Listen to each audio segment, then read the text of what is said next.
Hello दोस्तों, आज हम पढ़ेंगे नाउन यानी कि संज्ञा किसे कहते हैं। तो चलिए शुरू करते हैं। संज्ञा किसे कहते हैं?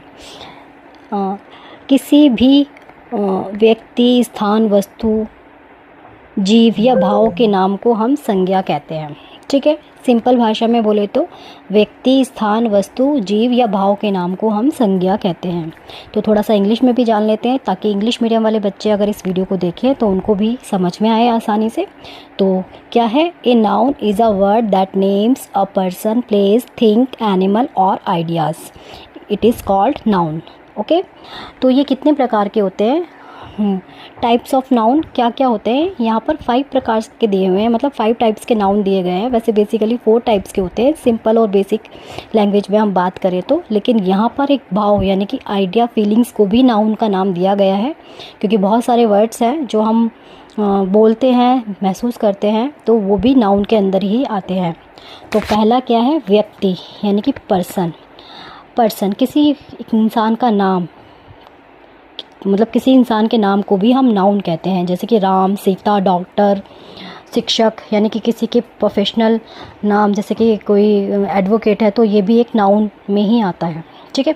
सेकंड है प्लेस यानी कि स्थान, किसी जगह के नाम को भी हम नाउन कहते हैं। जैसे दिल्ली, स्कूल, मंदिर, भारत, ये सब नाउन होते हैं। ठीक है। थर्ड है वस्तु यानी कि थिंग, कोई भी चीज़ या वस्तु, जैसे कि किताब, मोबाइल, कुर्सी, चेयर, फ़ैन एक्सेट्रा, इन सभी चीज़ों के नाम को हम नाउन यानी कि संज्ञा कहते हैं।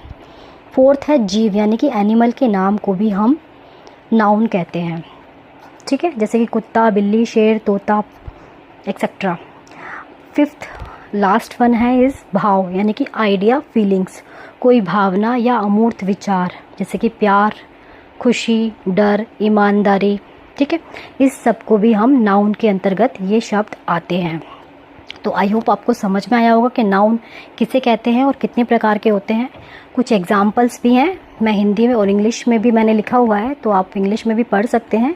बाकी मैं हिंदी में समझाऊंगी। यहाँ पर हिंदी में जैसे लिखा हुआ है, राम स्कूल जाता है, तो यहाँ राम एक व्यक्ति का नाम है, तो ये व्यक्तिवाचक संज्ञा है। ठीक है, इस तरीके से राम के नाम से हम पहचान सकते हैं ये कौन सी संज्ञा है।